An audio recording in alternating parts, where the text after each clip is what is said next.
জিনার শাস্তি নগদ নগদ। জিনা ব্যভিচারে লিপ্ত ব্যক্তির চেহারা থেকে নূর উঠে যাবে, মায়া উঠে যাবে, তার শারীরিক নানাবিধ কঠিন কঠিন রোগবালাই দেখা দিবে, শারীরিক সমস্যা দেখা দিবে, মানসিক সমস্যা দেখা দিবে। জিনা ব্যভিচার থেকে মুক্ত থাকলে ওই ব্যক্তির উপরে রহমত বরকত নাজিল করবেন কে? আল্লাহ নবীর একটা হাদিস আপনারা শুনেন, মনোযোগ আছে সবার।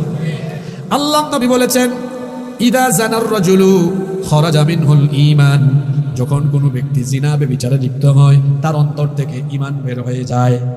কানা আলাইহি কাযুল্লাহ, অন্তর থেকে ঈমান বের হয়ে তার মাথার উপরে শামিয়ানা বা আকাশের মেঘখণ্ডের মতো ঈমান ভাসতে থাকে।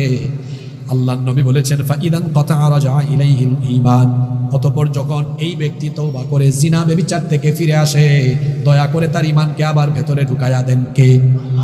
এই হাদিস আপনাকে আমাকে কি বার্তা দিল? যে ব্যক্তি জিনা ব্যভিচারে লিপ্ত হবে, জিনা ব্যভিচারে লিপ্ত থাকা ব্যক্তির অন্তরের মধ্যে ঈমান থাকে না, ঈমান বের হয়ে যায়। এখন আপনারা সবাই মহব্বতে আওয়াজ দিয়ে বলেন তো, জিনা ব্যভিচারে লিপ্ত থাকলে যদি ঈমান অন্তর থেকে বের হয়ে যায়, যার অন্তরে ঈমান থাকে না সেটা ঈমানদার না বেঈমান? আরো জোরে বলেন, ঈমানদার না বেঈমান? এখন আমার যুবক ভাইদের দৃষ্টি আকর্ষণ করছি, যুবক ভাইরা খেয়াল করে শোনেন। এই যে রাতের বেলা আপনি মোবাইলে আপনার গার্লফ্রেন্ডের সাথে করেন চ্যাটিং, আর দিনের বেলা করেন ডেটিং, এই যে রাতের বেলা আপনি চ্যাটিং করা আরম্ভ করলেন, জিনার সাগরে ডুবে থাকতে থাকতে নাপাক হয়ে নাপাক শরীরে ঘুমায় গেলেন। ও আমার ভাই, আমি আপনাকে সুন্দর করে ভালোবাসা দিয়ে বুঝাচ্ছি, আমার ভাই বলেন তো, এই রাতের বেলা এই অবস্থায় আপনার মরণ হয়ে যেতে পারে কি পারে না? কারণ আমাদের জীবন তো এমনের নাই কোনো ওয়ারেন্টি, নাই কোনো গ্যারান্টি, যে কোনো মুহূর্তে মৌত আসতে পারে কি পারে না?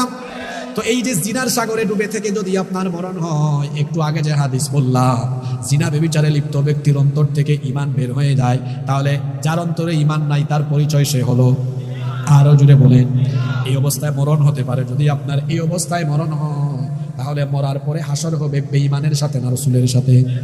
আল্লাহ নবী বলেছেন, ইউবাসু কুল্লু আবদিন আলা মা মাতা আলাইহি, যে ব্যক্তি যে অবস্থায় মারা যাবে সেই অবস্থায় কিয়ামতের মাঠে উঠবে। বেঈমান হয়ে মরলে কিয়ামতের দিন বেঈমান হয়ে বেঈমানের সাথে হাসর হবে। আমার কলিজার টুকরা তরুণ যুবক ছাত্র ভাইয়েরা বলেন তো, আমার আপনার হাসর আমরা রাসূলের সাথে চাই না বেঈমানের সাথে চাই? আওয়াজ